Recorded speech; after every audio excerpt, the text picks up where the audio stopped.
Hey everyone, welcome back to the Deep Dive. One thing we hear all the time is that people want to get better at just speaking English, everyday conversations, especially if they're still kind of new to the whole English thing. Oh yeah, definitely. It's a super common goal. So that's exactly what we're diving into today. Perfect timing too, because we've got this awesome article. It's called Daily English Conversation Practice.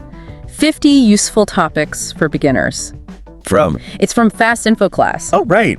And the cool thing is, it was just updated in February 2025. So it's totally up to date. Very fresh. Yeah. So what we really want to do is go deeper than just a basic summary, right? Definitely. We're aiming for actionable advice, stuff our listeners can actually use to feel more confident, more fluent, faster. A shortcut. Exactly, a shortcut. Because let's face it, we're all busy and trying to learn a language, sometimes it can feel like just another thing on your to-do list. So we're going to dig in and pull out the most important stuff, the stuff that really matters. And it really is about more than just understanding grammar rules or memorizing words. Totally. It's got to be about using English in the real world, in actual conversation. Exactly, not just in your head. And the article really emphasizes this idea of daily practice. Oh, for sure.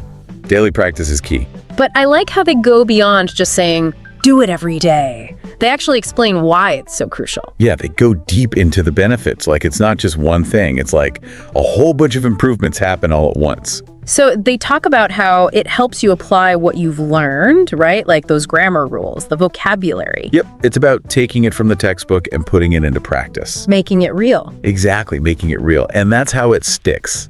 You're not just memorizing, you're building sentences, choosing the right words on the spot. And that on-the-spot thing is so important. Oh, absolutely. Yeah. Because you can't always have a script, right? Right. Real life is unpredictable. Yeah, it is. So you got to train your brain to think in English, not just translate in your head. And they make a point about how all that practice helps with fluency, obviously. Right, but it's more than that. Oh yeah, they mentioned pronunciation. Pronunciation, for sure. Because the more you speak, the more your mouth gets used to making the sounds. It becomes more natural. Exactly, more natural. And even listening skills get better. Oh yeah, because in a conversation, you're constantly listening and processing what the other person is saying. Right. Yeah. So it's active listening practice. Oh yeah, total active. And you know what else? It builds confidence. Oh, for sure. That's huge, especially for beginners. It can be scary to speak in a new language. Intimidating. Yeah, intimidating. But the more you do it, the less scary it gets. Practice makes it easier. It really does. Okay, so daily practice is the foundation. But the article also gives a ton of practical tips on how to actually make that practice as effective as possible. Right, so you're not just, spinning your wheels. Exactly. So first up, they say speak regularly. Which, might seem obvious. It does, but they emphasize setting aside dedicated time. That's the key. Even if it's just for a few minutes, make it a habit. Schedule it in. Exactly, like a meeting with yourself. Yeah. And it doesn't always have to be with someone else. Oh, you mean talking to yourself? Yeah, narrating your day, describing what you're doing. I can see how that would help. It does. You get used to forming sentences, no pressure. But of course, having a language partner is amazing if you can. Right. Someone to actually have a conversation with. That's where you get real feedback, right? Oh yeah, you hear different accents, you learn natural expressions. And it's easier than ever these days to find someone to practice with, right? For sure, with all the online platforms and apps. Yeah. You can find someone anywhere. It's amazing. Then they talk about using those language learning apps. Yeah, a lot of people think those are just for vocab or grammar. Right. But some of them have pronunciation exercises. Oh, cool. And even conversation simulations. It's a safe space to practice. Before you go out into the real world. Exactly. Okay, this next tip is a little different. They say to record yourself speaking and then listen back. No, it sounds a little weird. It does, but I bet it's super helpful. It is. You hear things you wouldn't notice otherwise, like your pronunciation, your intonation. Intonation. Yeah, the rise and fall of your voice. It can change the meaning. Oh, that's right. And you can hear those little filler words. The ums and uhs. Exactly. We all use them, but hearing yourself can make you more aware. Then they talk about listening to native English speakers, which might seem passive. Right, just listening. But it's huge for developing your ear for the language. Oh, I see. So things like podcasts, audiobooks. Yeah, those, and also like news broadcasts, TV shows. You get exposed to real English. Real English, exactly. Yeah. But try to really listen, not just have it on in the background. Pay attention to how they pronounce things, the rhythm, the flow. Then they have this tip about practicing speaking in different situations. Like, even if you're just imagining it. Imagining. Yeah, like, think of a situation you might encounter. Ordering food, asking for directions. Oh, I get it. And rehearse what you'd say. Like mental role-playing. Exactly. It helps you be more prepared when it happens for real. They also talk about pronunciation, like really focusing on individual sounds. Yeah, that makes sense. And mimicking native speakers. Which is where those online resources come in handy. Oh, absolutely. They can break down those tricky sounds. So helpful. Then they talk about vocabulary. Which, again, might seem obvious. Right, everyone knows they need more vocabulary. But they have some good tips on how to actually learn it.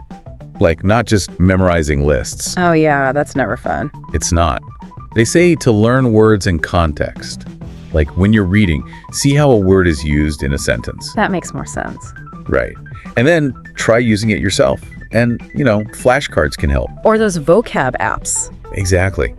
And to put it all together, they talk about role play exercises. Like we talked about before, imagining situations. Yeah, but this time with a partner. Oh, like really acting it out. Right. Pretend you're at a restaurant, a job interview. It's great practice for thinking on your feet. That's so smart. And then finally, a really important point they make is don't be afraid to make mistakes. Oh, that's huge. So many beginners get stuck on that. They do. But mistakes are part of learning. It's how you get better. Exactly. Focus on getting your message across, not on being perfect. I love that. Okay, so they cover a ton of stuff about how to practice, but they also address the question of what to actually talk about. Right. Where do you find those topics? And they have a really simple suggestion. Look around you. Yeah, they say to find inspiration in your everyday life. Those things like, I don't know, what's something you appreciate about your parents? That's a good one. Or maybe a vivid memory you have. Something personal. Yeah, something that's easy to talk about, even in a new language. They also mention those life lessons you learned, from your first job or school. Or even a mistake you wouldn't want to repeat. Those can be really interesting conversations. And they also say, talk about what you admire in someone you know. Or your definition of success. Or even just describe your daily routine. Those everyday things. They're great for practicing basic vocabulary. Yeah, it's not all going to be super deep. Right. Start simple. Then they move on to choosing topics specifically to make your practice sessions more engaging. So not just any topic will do. Exactly. It should be relevant to you, interesting to you. Something you actually care about. Yep. Because then you'll be more motivated to talk. And the conversation will be more natural. Way more natural. And they give some broader examples like travel and adventure. Oh yeah, who doesn't love to talk about travel? Right. Sharing stories, dream destinations. It's a great way to practice descriptive language. And learn about different cultures. For sure. They also suggest technology and innovation. Which, it's everywhere these days. It is. So you could talk about gadgets, AI, virtual reality. It's a really stimulating topic. And you pick up a lot of modern vocabulary. Absolutely. Another area they mention is health and well-being. Which makes sense. Everyone's interested in that. Right. It's universal. So you could talk about fitness, nutrition, mental health. Those are great topics to share personal experiences. Yeah, and learn how other people approach those things. Okay, what else? They mentioned environment and sustainability. Super important topic. Hugely important. You could discuss climate change, renewable energy, eco-friendly practices. It's a chance to learn vocab about those global issues. And express your own views too. Then finally, they highlight arts and entertainment. Which is always fun. Yeah, a bit lighter. Right, you can talk about books, movies, music, social media. It's all about personal preferences. Exactly, so it's relaxed and enjoyable. Okay, so they give you those broader themes, but they also get really specific. Oh yeah, they have a list of 50 easy conversation topics for beginners. 50. Wow. That's a lot. And they suggest starting with the ones you feel comfortable with. To build that confidence. Exactly. We can't go through all 50, obviously. Right, but let's pick out a few just to give people an idea. Okay, sounds good. What jumps out at you? Well, a lot of them are very basic, like personal experiences. Things like your first day in school, or your childhood memories. Oh yeah, those are universal. Exactly. And the vocabulary is pretty simple. They also have stuff about family and friends, like tell me about your parents, describe your best friend. Those are good for practicing how to describe people. Relationships too. Yes, relationships. Super important for everyday conversation. What else? There are some about personal interests, like what's your favorite animal? Tell me about your favorite place to visit. Yeah, hobbies, interests, those are always good. And then they get a bit more practical, like explain your job or give directions to your house. Those are super useful for real life. Totally. And some are even more specific, like how to make biryani. Oh wow, very specific. It's great for practicing giving instructions. Yeah, like step by step. Exactly. Yeah. And then there's some that are more thoughtful, like what are 3 benefits of exercise? Oh, that's a good one. Describe a mistake you learned from. Tell me about one of your dreams. Those encourage deeper conversations. You do. And then some are just fun, like what's your favorite festival and how do you celebrate it? So many options. Tons of options. Okay, so the article gives you tons of topics, but it also talks about common mistakes that beginners make.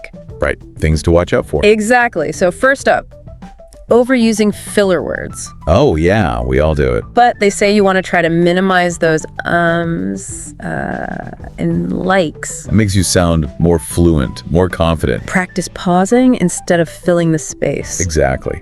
Another one is neglecting pronunciation. Yeah, that's a big one. It really is. You got to pay attention to those sounds, those stresses. Those online pronunciation tools can be really helpful for that. Oh, yeah, definitely. And then, of course, there's the issue of limited vocabulary. Using the same words over and over. It happens. Yeah. But you want to actively try to expand your vocabulary. Read more, learn new words, and then actually use them when you speak. Makes your conversations more interesting. Way more interesting. And then something we've already talked about is a lack of confidence. Being afraid to make mistakes. It holds people back. But everyone makes mistakes. It's normal. Totally normal. Just embrace them as part of the process. It's all about learning, right? Absolutely. And finally, they mention the importance of listening actively. Oh yeah, it's a two-way street. Exactly. You got to really pay attention not just to the words, but to their tone, the context, To really understand what they're saying. and respond appropriately. Makes the conversation much better. So much better. And then they wrap up by mentioning some extra resources. Like what? Well, they say you can find books specifically about conversation practice. Oh, like workbooks? Yeah, with exercises and prompts. You can find them in bookstores or online. And they also mention spoken English courses. Which makes sense coming from Fast Info class. Right, for people who want more structure and guidance. Okay, so big picture, what are the key takeaways here? Well, first and foremost, daily practice is a must. It's the foundation. Exactly. And there are so many ways to make that practice effective. Finding a language partner, recording yourself, Even talking to yourself. even talking to yourself, exactly. And it's super important to choose topics you actually enjoy. That makes all the difference. It does. Yeah. And they give you tons of ideas from everyday stuff to those broader themes, And finally, be aware of those common mistakes. like the filler words, not listening actively. Knowing what to avoid can really speed up your progress. Definitely. Well, this has been a really in-depth look at how to improve your spoken English. I feel like we covered a lot of ground. We did. And hopefully our listeners are feeling inspired and motivated to get out there and start practicing. That's the goal. So here's a final thought. What if you picked just 1 or 2 of these techniques and started using them today? How much of a difference could that make in your confidence and fluency? I bet it would be huge. It probably would. So, what's one topic you're feeling inspired to talk about? Think about it. And thanks for joining us on the deep dive. We'll see you next time. See you then.